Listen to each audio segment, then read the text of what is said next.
The crowd at the supermarket gate was loud, but one sound cut through it, a thin, breaking voice whispering, "Please help me. Anything to eat." Amara stopped with her car key halfway to the door of her black SUV. It was late evening. The sky over Lagos had the color of burnt orange and ash. Horns blared. She had just bought a plate of jollof rice with grilled chicken and a cold bottle of water to eat at home. The food was still warm in her hand. The voice came again, softer now. "Please." Amara turned. By the sliding doors sat an old woman with a faded ankara. Her hair was disheveled with dust, her hands thin, her eyes shining with the kind of hunger that a child understands at once. She did not reach out or chase people. She just sat there, holding her stomach and breathing slowly, as if even that was hard work. The billionaire CEO felt her own eyes sting, and in that small sting, the memory of her late mother rushed up to meet her. Amara walked back. "Ma," she said, kneeling so she could look straight into the old woman's face. "Are you okay?" The woman tried to smile. "I will be, if I get a little food. Something warm." Amara didn't think. She placed the steaming plate of jollof and chicken on the woman's hands and opened the water. "Eat, please," she said, voice shaking. "Eat and drink." The old woman blinked fast, as if holding back tears. "My child, eat first," Amara whispered. "Talk later." People around slowed. Some stared, some looked away and walked on. A security man shifted his weight and pretended to be busy. Amara watched the woman take her first bite. The old woman closed her eyes as if savoring peace. Amara swallowed hard. Her hand trembled around the water bottle cap she was still holding. "Why are you crying?" the old woman asked gently. Amara wiped her cheek with the back of her hand. "I'm fine," she said, even though she was not. "Do you have a place to stay? I can take you home." The woman hesitated, studying Amara with careful eyes. "You would drive me?" "Yes," Amara said. "Please." The old woman nodded. "Thank you, my child. I am called Monica." She pushed herself up, and Amara steadied her by the elbow. "I came to visit my son, but it is a long story. I can tell you on the road." Amara helped her into the front seat, set the AC to low, and pulled out into the evening rush. The SUV slid into the river of headlights and taillights that carried the city forward and back again. "Where are we going?" Amara asked. "Victor Island," the woman said. Amara's eyebrows lifted. "Victor Island?" She glanced sideways, then back to the road. "Okay." They drove. Streetlights rose like tall candles. Vendors pushed carts. A child chased a plastic bag in the wind. Inside the car, it was quiet. "You were crying," the woman said softly. "Not everyone cries when they see a hungry stranger. Who are you, my child? Why are you so kind?" "Kind." The word burned and soothed at the same time. Amara kept her eyes on the road. "My name is Amara," she said. Her voice broke. She took a breath. "My mother's name was Hannah. She was gentle. She liked to hum as she cooked. When I saw you sitting there, I saw her." The old woman turned a little in her seat, listening with a stillness that felt like safety. "5 months ago," Amara said, "men came to my house. They hit me with an iron rod. They hit my mother. She didn't make it." The words came out like stones. The rod fell. I picked it up. I was crying. My ex-husband called the police and told them to come for possible homicide. When the police arrived, they found me holding the rod. She shook her head. "They said I killed my mother." The woman's hand, thin and warm, rested briefly on Amara's arm. "I am sorry. I didn't do it," Amara said, as if she had to say it out loud to keep it true. "They arrested me. I was granted bail. The case has been in court. My mother is still in the mortuary. The final hearing at the appeal court is next week. They say a female judge will decide." Her grip on the steering tightened. "I pray she looks at everything and gives justice." The old woman's eyes were steady. "Justice is a hard road, but it is a road." Amara let out a small breath. They crossed a bridge, the black water below holding the city lights like broken glass. On the far side, the air seemed different, quieter, thicker. They turned into a street lined with tall palms and high walls. Security lights glowed like moons behind gate slats. "Stop at the blue gate," the woman said. Amara slowed, surprised. The gate was tall and clean, with a small brass plate that caught the light. A guard stepped forward, saw the passenger, and stared as if a puzzle had suddenly solved itself. "Mama?" he said, startled. "You are back?" The old woman gave him a small smile. "Open, please." The gate rolled away. Inside, a wide driveway curved around a fountain. The house stood like a whisper of white and gold, quiet and sure of itself. Amara blinked at the size of it. "You live here?" she asked. "Sometimes," the woman said. "I came to visit my son. His wife, she hardly cooks for me." The woman's tone was polite, but somewhere inside it a truth rang like a bell. Amara parked. She helped the woman out. The guard hovered, confused but obedient. A young maid came running, then stopped, unsure who to look at. "Thank you for bringing me," the woman said to Amara. "Will you come inside and drink water? Rest?" Amara shook her head. "No, Ma. I should go. I didn't know you lived here." "Home can be anywhere a person listens," the woman said. She studied Amara's face again, as if reading a book and wanting to remember each line. "Before you leave, tell me, who are you, truly? Why did you stop for me? Why did you shed tears?" Amara swallowed. The house, the lights, the fountain, all of it faded for a moment. "My name is Amara," she said softly. "People call me CEO, but that is just a name. What I truly am is a daughter. My mother is gone, and I want the truth to stand where she cannot. I cried because you looked like her. I stopped because I would want someone to stop for her." The old woman's face changed in a small, quiet way. She reached up, and with a mother's boldness, she wiped a fresh tear from Amara's cheek with the edge of her scarf. "Your kindness will not be wasted," she said. Amara tried to smile. "I hope so." "Wait." The woman dipped a hand into her wrapper and brought out a small, neat card that looked almost out of place in her rough clothes. She pressed it into Amara's palm. "If you need anything at all, call this number and leave a message. Use your first name only. No other details." Amara frowned, puzzled, but nodded. "Thank you, Ma. Drive safe, my child." Amara walked back to the SUV. She glanced once more at the quiet house in the golden light, then drove out through the blue gate and into the noisy night. She placed the small card beside her gear lever and told herself it was just a kind gesture from a stranger she would never see again. Inside the house, the maid moved forward. "Mama, will you eat?" "In a moment," the old woman said. She stepped into a powder room off the entryway. When the door closed, she untied her dust-stained scarf and folded it carefully. She removed the faded wrapper and slid out of a plain blouse that had seen too many days. Underneath, a simple black dress waited, smooth and ironed. She washed her hands, combed her silver hair back, and looked into the mirror. The face in the glass was calm. Not too old, not weak, not homeless. She opened a small drawer and took out a slim leather case. From it, she drew 2 phones. On the first, she tapped a number labeled simply CP. "Good evening, Madam Chief," she said when the line clicked. Her voice now was steady like a drum. "This is Justice Monica. I need every piece of material evidence on case. A 4227 delivered to my registrar before noon tomorrow. CCTV footage, call logs, forensics, everything. No delays." She ended the call, picked up the second phone, and typed a short message to a contact marked Deaf Counsel.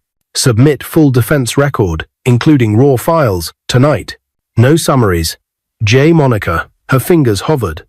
For a second, she saw the girl in the SUV again, wet eyes, steady hands, a plate of jollof given without asking for a name. She put both phones down, folded the old scarf with care, and placed it on the counter like a secret. Outside, the fountain murmured. Somewhere beyond the walls, the city roared. Justice Monica turned toward the hallway that led to her study, toward shelves of law reports, the quiet lamp, the waiting file with a line of text that made her chest feel tight. State vs. Amara. She lifted the file. Her eyes moved fast, marking notes, drawing arrows, circling dates. In the empty room, the air seemed to thicken with the weight of what the morning could bring. Then a third phone, an old, almost forgotten device, buzzed on the counter where she had left it long ago. A blocked number flashed. She answered. A voice she knew from other cases lowered itself to a whisper.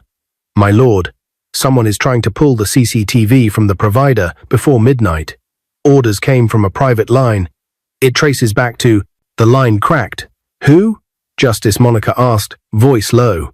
Static. Then a name, ragged.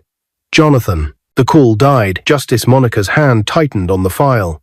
In the village of night noises, the sound of the fountain seemed suddenly louder, as if counting time. She set the file down, lifted her pen, and wrote a single order on a fresh sheet, her handwriting sharp and sure. Immediate preservation order on all evidence in a 4227. Provider to mirror footage to court server now. Any interference will be treated as contempt. She sealed it, pressed a buzzer, and handed the document to a waiting aide through the half-open door. Run, she said. The aide sprinted down the hall. Justice Monica stood alone in the golden light of the study, eyes on the door, listening to the distant city and to the quickening drum of her own heart. Somewhere across Lagos, a man was reaching for a wire he should never touch, and at that same moment, in a quiet bedroom on the other side of town, Amara's phone lit up with a message from an unknown number she did not recognize. If anyone calls about your case tonight, do not answer. Lock your gate. Pray. Amara sat up in bed, the house suddenly too silent, the shadows long and watchful. Outside, a car rolled slowly past her gate and stopped. The engine went off. The headlights died. A door clicked open in the dark. Amara didn't sleep well that night. The rain had started around midnight, falling in long, thin sheets against her window. Every sound outside the bark of a dog, the slam of a gate made her heart race. The message from the unknown number still glowed on her phone. If anyone calls about your case tonight, do not answer. Lock your gate. Pray. She had no idea who sent it. The number wasn't saved. The profile photo was blank. But something about the words, their urgency, their quiet warning, felt real. She checked her gate camera feed. A black car sat outside the compound wall. Its headlights were off. Its engine was silent. She couldn't see the plate number from that angle, but it had been there for nearly 20 minutes. Her housekeeper, Mama Kemi, walked in quietly. Madam, you're still awake? Amara nodded.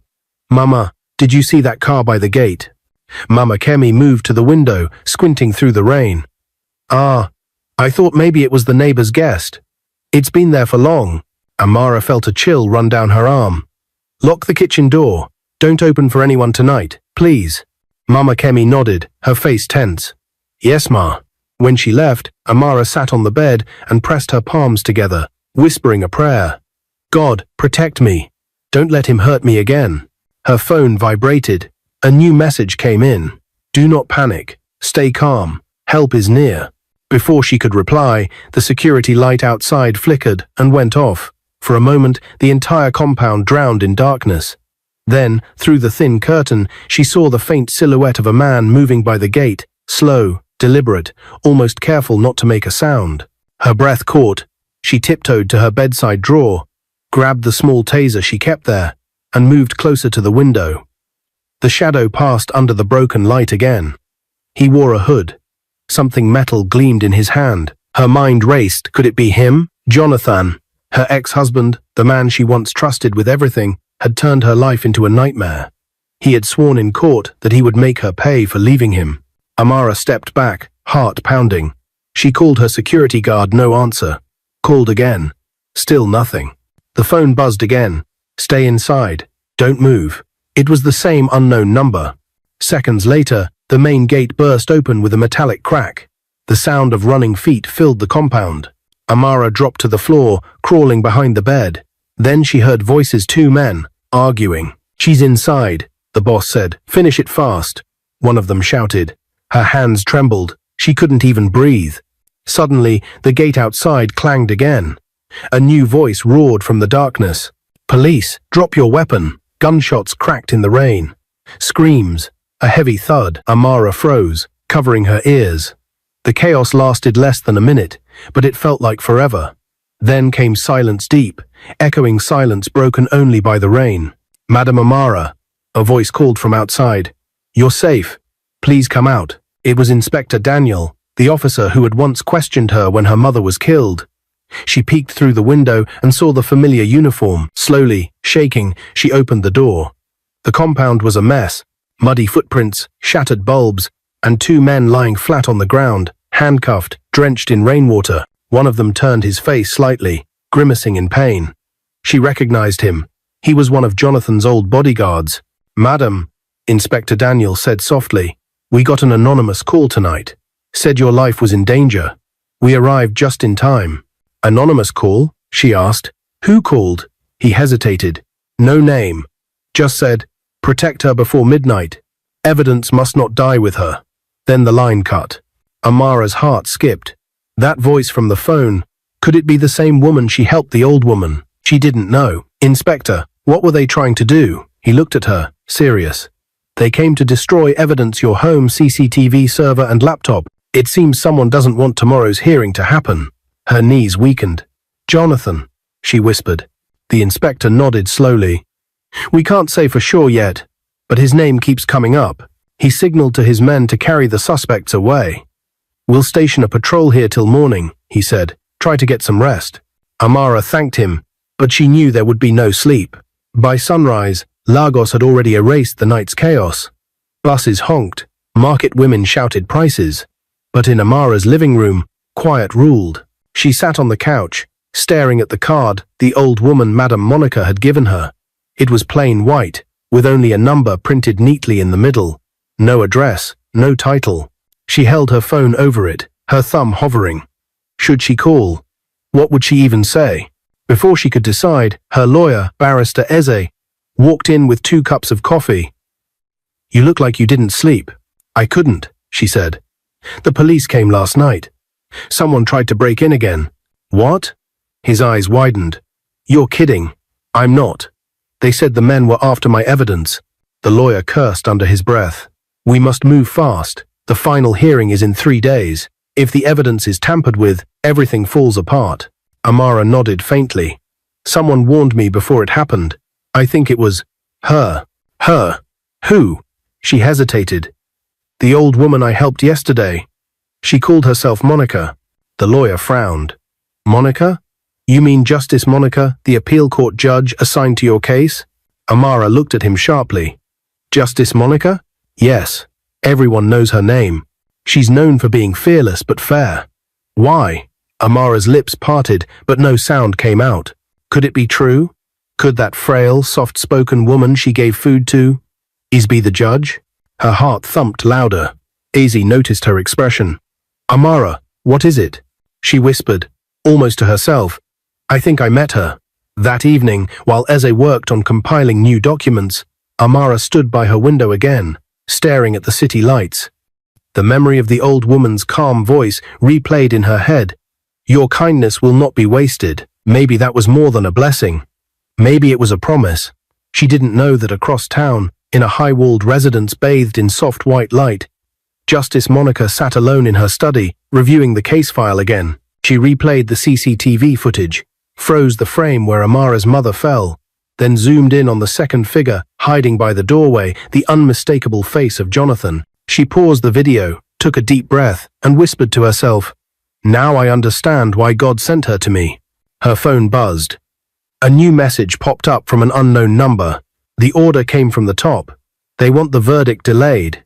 You must choose wisely, my lord." Justice Monica's jaw tightened. She typed her reply with steady fingers.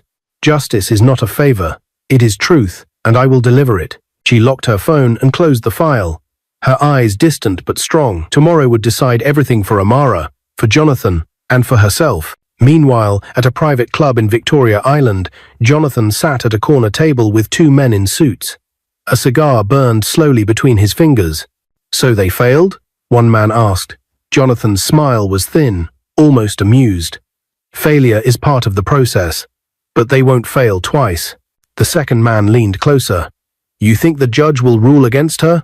Jonathan chuckled. "Every judge has a price." He exhaled a stream of smoke. "And I've already paid mine."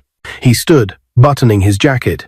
"But just in case she forgets the deal, we'll remind her." He walked out into the night, unaware that the woman he thought he had bought was the same one whose scarf still carried the faint scent of dust and kindness, waiting to destroy the empire of lies he had built. And far away, in her darkened bedroom, Amara whispered a quiet prayer again, unaware that her destiny and the judge's were now bound tighter than ever. Outside, thunder rolled in the distance. The city was holding its breath. Something was coming. The day of judgment came with a heavy sky. Lagos was unusually still that morning, as though the whole city was waiting for something. At the appeal court complex in Ikoyi, security officers lined the gates, lawyers hurried in with files clutched under their arms, and journalists set up their cameras, whispering about the high-profile case that had shaken the headlines for months. The state versus Amara Namdi. Inside the courtroom, the air was thick and tense. Wooden benches were packed with spectators, reporters, family members, curious onlookers, and even former employees of Amara's company who had come to see how it would all end. Amara sat quietly beside her lawyer, Barrister Eze. She looked calm, but her palms were damp. She had not slept properly for 3 nights. Her black suit was simple and elegant, her hair tied back neatly. Beside her was a small cross pendant that had belonged to her late mother, Madam Hannah. "Breathe," Eze whispered. "We have everything we need. Just trust the process." She nodded faintly, but her eyes remained fixed on the double doors at the front of the court. She knew that in a few minutes, the person who walked through those doors would decide whether she would spend her life in prison or finally walk free. A sudden murmur rippled through the room as Jonathan entered with his defense team. He wore a dark navy suit, his tie perfectly knotted. His lips curled into a smile when he saw Amara. It wasn't a kind smile. It was the smirk of a man who believed the world was still his to control. He leaned slightly toward her table as he passed and whispered, "Enjoy your last day of freedom, Amara." She looked at him, but said nothing. Eze's jaw tightened. Then the clerk stood and announced loudly, "All rise for the Honorable Justice Monica Adewale." Everyone stood. The door opened, and in walked the woman Amara thought she would never see again. But she was not the frail, dusty figure who had sat outside a supermarket begging for food.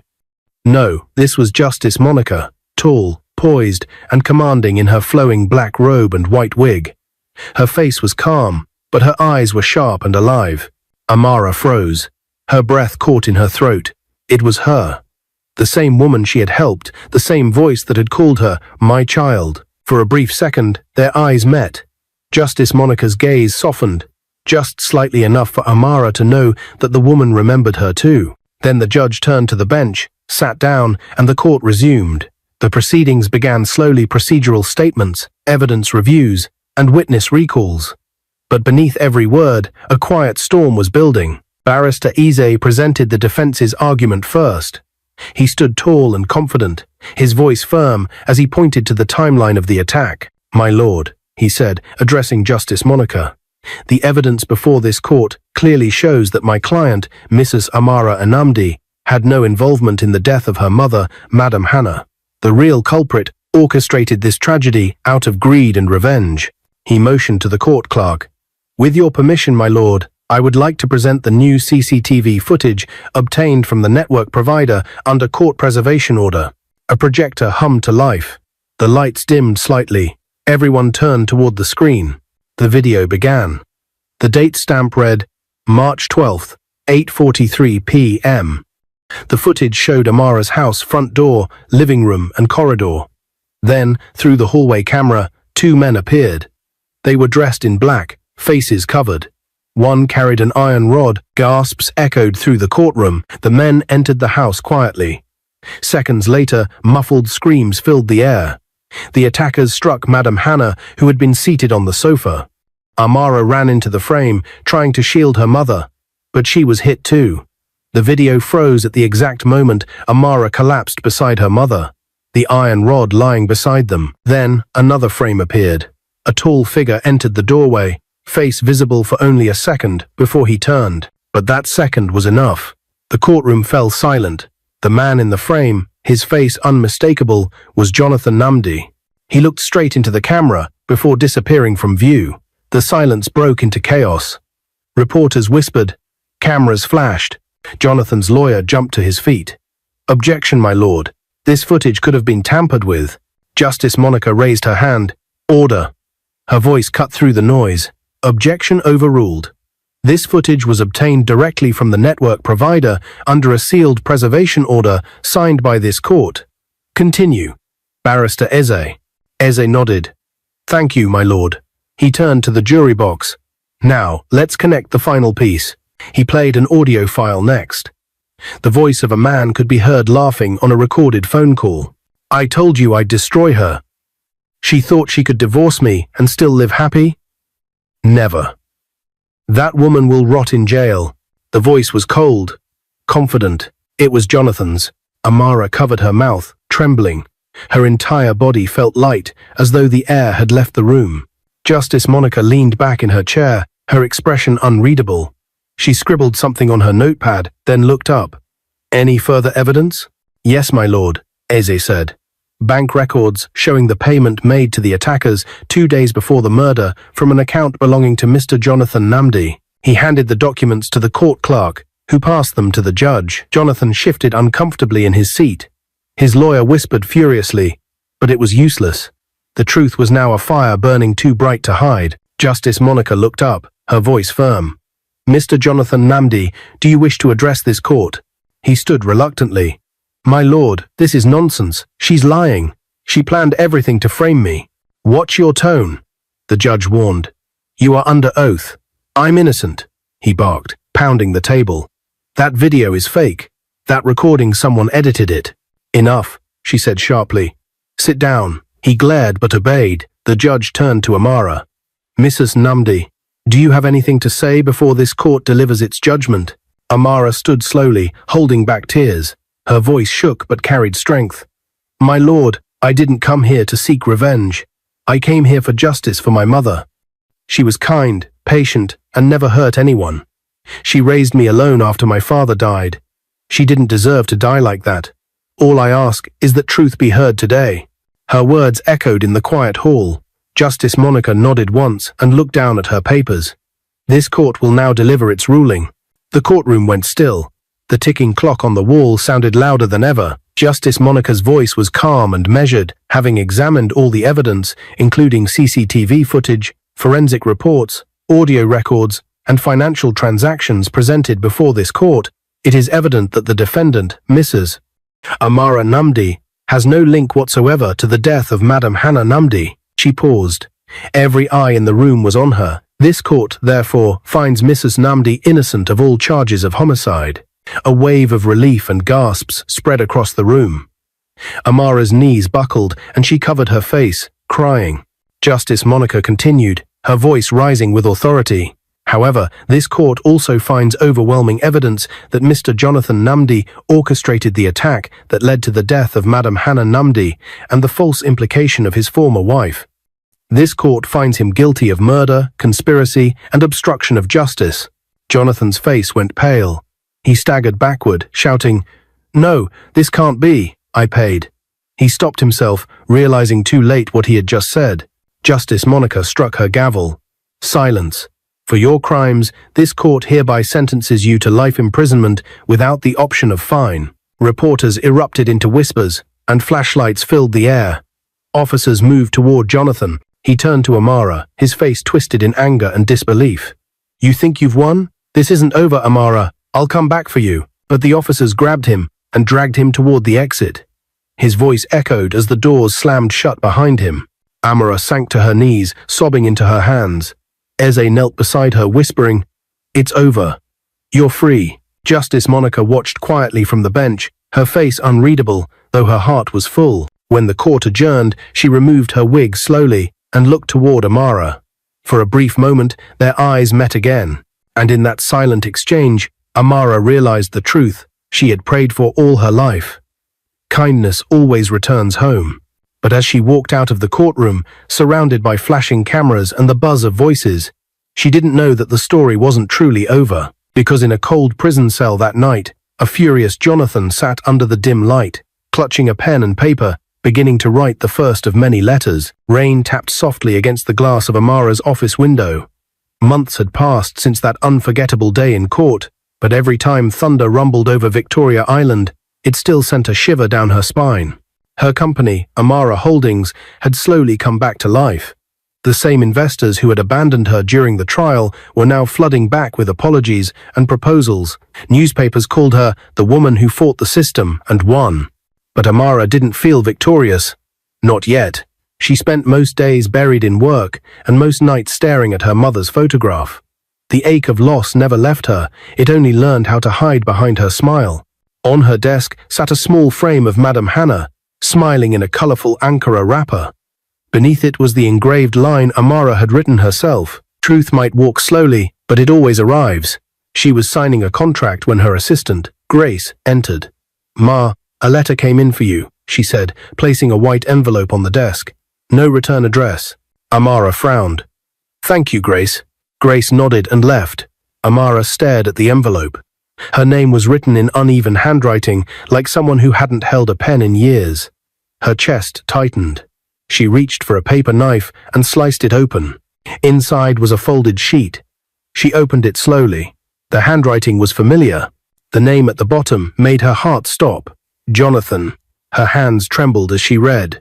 "Amara, I know you will never want to hear from me again. But please, just once, let me say this. I am not writing to escape punishment. I know I deserve it. The things I did to you, to your mother, they haunt me. The prison walls echo with the sound of her voice every night. You were my light, and I turned it into darkness. I thought revenge would make me strong, but it only made me empty. I lost everything, my company, my name, and even the fake friends who used to cheer me on. If forgiveness is possible, even a drop of it, please send me a word. Jonathan." Amara dropped the paper as if it had burned her. Forgiveness? After everything? She stood by the window, tears clouding her vision. The sound of the rain grew heavier, blurring the skyline of Lagos into streaks of grey. She thought of her mother's gentle eyes, her laughter while cooking, the way she used to say, "Amara, never let pain make you cruel." That memory cut deep. The next day, another letter came. Then another. Every week, for almost 2 months, a new one arrived, each one more desperate than the last. "Amara, I'm sick. The doctor says my heart is weak. Amara, I see you in my dreams. You're always holding your mother's hand. Please let me apologize in person. Amara, I don't ask for love, only forgiveness. If you carry anger forever, it will chain you like it chained me." She kept them all in a drawer, but never replied. Until one letter changed everything. It came one afternoon when she returned from a charity event. The envelope was the same, plain white, but inside, along with the folded paper, was a small photograph. Amara's breath caught when she saw it. It was a picture of her mother's grave. A bouquet of fresh lilies rested on the headstone. She hadn't visited the site in weeks. Someone had cleaned the weeds, wiped the marble clean, and placed a small candle beside the flowers. Her hands shook as she read the letter. "I went to her grave today. I don't know why the guards allowed it, but maybe God touched someone's heart. I spoke to her. I told her everything. How I failed her daughter. How I broke a home out of pride. How I ruined the woman who once prayed for my success. I don't know if she can hear me, but I believe she can. I begged her to forgive me. Now I beg you too. If your heart can still bend toward mercy, please come once, just once, so I can say it to your face before I leave this world. Jonathan." Amara stared at the photo again. Her heart wavered. For months, she had prayed for peace, yet peace never came. Maybe this was what she needed to close the wound. That night, she called Justice Monica. When the judge's voice came through, calm and firm as always, Amara felt her strength melt. "Justice Monica, I got another letter," she said quietly. There was silence on the other end. Then Monica spoke.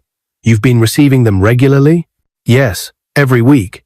He's asking to see me. Do you want to go?" "I don't know," Amara admitted. "Part of me says no, but part of me says, maybe I should. To end it. To free myself." Monica sighed softly. "Sometimes, forgiveness isn't for them, my child. It's for us to stop bleeding inside." Amara wiped her tears. "Will you come with me?" "I will," Monica said, "if you are truly ready." 3 days later, the sun blazed over the thick walls of Kirikiri Maximum Prison. Amara's SUV stopped at the security checkpoint, and the guards ushered her inside after verifying her identity. Justice Monica had already arrived. She was waiting by the visitors' area, her black sunglasses hiding her eyes, her robe replaced by a plain grey suit. Amara hugged her tightly. "Thank you for coming," Monica nodded. "You're brave for being here." Inside, the air was heavy with disinfectant and something metallic. The clinking of cell bars echoed down the corridor. They led Amara to a small room with a metal table. A guard opened the opposite door, and Jonathan was brought in. He looked nothing like the man she had once married. His hair had turned grey at the edges, his once proud shoulders hunched forward. His skin was pale, his eyes hollow but not angry, just tired. He sat down slowly. Amara. Her throat tightened. Jonathan. For a long time, neither spoke. The sound of rain on the roof filled the silence. Finally, he said, "You look strong." "I had to be," she replied. He nodded. "I'm not here to ask for pity. I just needed to say this, face to face." He looked down at his hands, trembling slightly. "I hated you because I hated myself. You were better than me, and I couldn't stand it. I thought if I destroyed you, I would feel powerful again. But all I did was destroy myself." Tears rolled down his cheeks. "I'm sorry, Amara, for everything, for your mother, for the fear, for the lies. I see her every night in my dreams. I see you holding her. I hear her saying, 'You will pay for this,' and she was right. I am paying." Amara's eyes glistened. "Do you know what forgiveness costs, Jonathan? It costs remembering everything and choosing not to hate anymore." He nodded slowly. "Then, let it cost that. Please, forgive me." Amara took a deep breath. The weight of 7 years pressed on her chest. The pain, the anger, the courtrooms, the loneliness. And then, as tears streamed down her face, she whispered, "I forgive you." Jonathan looked up, his lips trembling. "You do?" "Yes. Not because you deserve it, but because I do. I need peace." He smiled weakly, a single tear running down his cheek. "Thank you." She stood, looking at the man she once loved. "Goodbye, Jonathan." As she walked toward the door, she paused and turned. "But I don't know if my mother can forgive you. That's between you and God." Jonathan nodded. "I know." He placed a hand over his heart. "Tell her I finally understand what love means." Then, as the guards led him away, Amara saw something she never thought she'd see: humility in his eyes. Outside, the wind felt warm. Justice Monica stood, waiting by the car. "How do you feel?" she asked. Amara exhaled slowly. "Lighter." Monica smiled. "Then you did the right thing." As they drove away from the prison, the clouds parted and sunlight broke through. For the first time in years, Amara felt like she could breathe again. She looked out the window and whispered, "Rest well, Mama. I'm finally free." But just as she said it, Monica's phone buzzed. She checked the screen, her expression changing instantly. "What is it?" Amara asked. Monica hesitated, then handed her the phone. It was a message from an unknown number. No name, no greeting, only one line. "The man you forgave is no longer in prison." Amara's hand froze. Her heart skipped. She looked up, eyes wide with disbelief.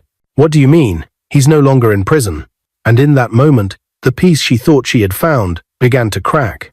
2 years had passed since the day Amara walked out of Kirikiri prison with tears in her eyes and forgiveness on her lips. Time, as it always does, had quietly rearranged her life. Her company, Amara Holdings, had become stronger than ever. The woman who once sat in court as an accused murderer was now being celebrated in magazines as Nigeria's most resilient CEO. But for Amara, success no longer meant power or wealth, it meant peace. She lived simply now. Her days began with prayer, her nights ended with gratitude. Justice Monica had become like a second mother to her, often visiting on weekends with soft laughter and wise counsel. "You are learning," she would say, "that victory is not loud, it is quiet and kind." But even in her peace, there was a gentle emptiness, one shaped like companionship. Amara never thought she would love again. She had buried that part of her heart the day she buried her mother, until she met Johnson. It happened at the Lagos Economic Summit, held in a grand glass building overlooking the Atlantic. Amara was invited as a guest speaker on a panel about women in leadership. Johnson, a regional bank manager, was one of the financial experts presenting that same morning. After her speech, Amara went backstage to pick up her bag when someone tapped her shoulder. "Excuse me, are you Amara Namdi?" She turned. He was tall, dark-skinned, and neatly dressed in a grey suit. His smile was warm, his tone polite but curious. "Yes," she said cautiously. "I am." He chuckled. "I didn't expect you to be so calm. I read your story during the trial. Everyone did. But you speak with so much peace. It's inspiring." Amara blinked. "Most people only remember the scandal. Not all of us," he said, smiling again. "Some of us remember the strength." His words lingered. They spoke for 10 minutes that day, but it felt like they had known each other for years. He was gentle, intelligent, and never tried to impress her. When he laughed, it was quiet but real. the kind that made her forget the weight she carried. He called her 3 days later to invite her for coffee. She almost said no, but something inside whispered, "Try again, Amara. Try love again." Weeks turned into months, and their friendship deepened into something warmer. Johnson was patient, never rushing her, never demanding more than she could give. They spent long evenings walking along the marina, talking about everything from business to faith to childhood memories. Sometimes he would say, "You've been through storms, Amara, but you still shine. That's rare." And she would smile softly. "Maybe because I stopped waiting for sunlight and learned to love the rain."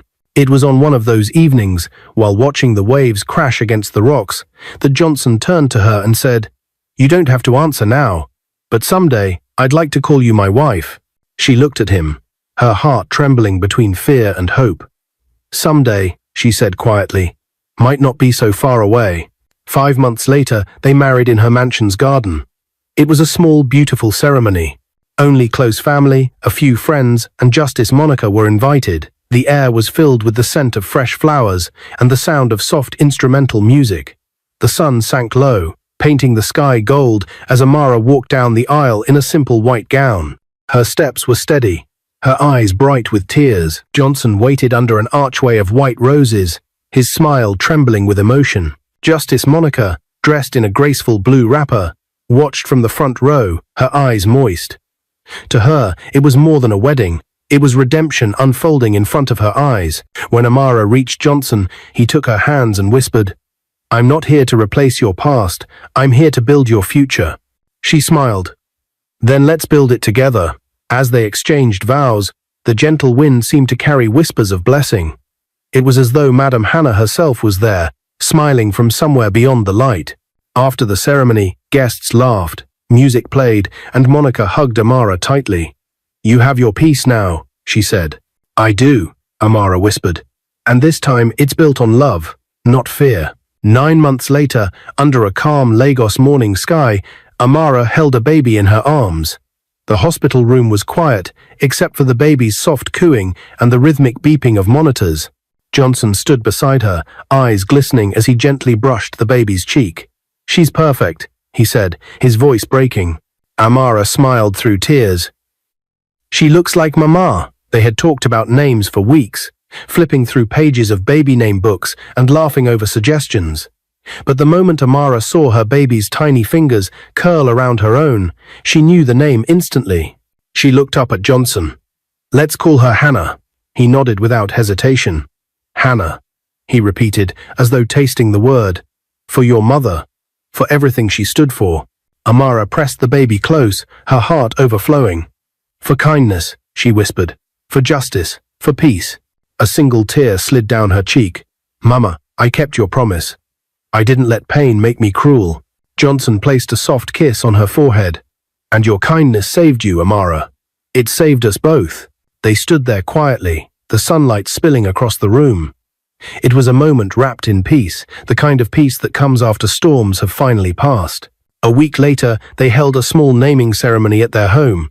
Family, friends, and staff gathered in the compound filled with laughter and music. Justice Monica arrived with a bouquet of lilies, the same flowers Amara had once seen on her mother's grave. At the naming ceremony, Justice Monica handed Amara a small, containing the white lily. "Your mother would be proud," she said. But beneath her calm smile, Monica's mind was elsewhere, because only the night before she had received a confidential report. A man matching Jonathan's description had been sighted crossing into Cotonou under a false name, Mr. Obasi. The border patrol tried to pursue, but he vanished near the wharf. Later, as guests began to leave, Amara approached her. "Is everything okay?" Monica said nothing. She watched Amara cradle her baby and decided to protect her from that truth, at least for now. But there was a flicker in her eyes, the same look Amara remembered from years ago when danger had been near. That night, after everyone left, Amara and Johnson stood on the balcony. The city below glowed with soft yellow lights. Johnson wrapped his arms around her. "Can you believe this life is ours?" Amara smiled faintly. "Sometimes I still wake up, afraid it's just a dream." He kissed her forehead. "Then let's promise to never let fear win again." But as they turned to go inside, Amara's phone buzzed on the table. A new message flashed on the screen. Congratulations on your new beginning. Enjoy your peace while it lasts. Her hand froze. Who's that? Johnson asked, frowning. She didn't answer.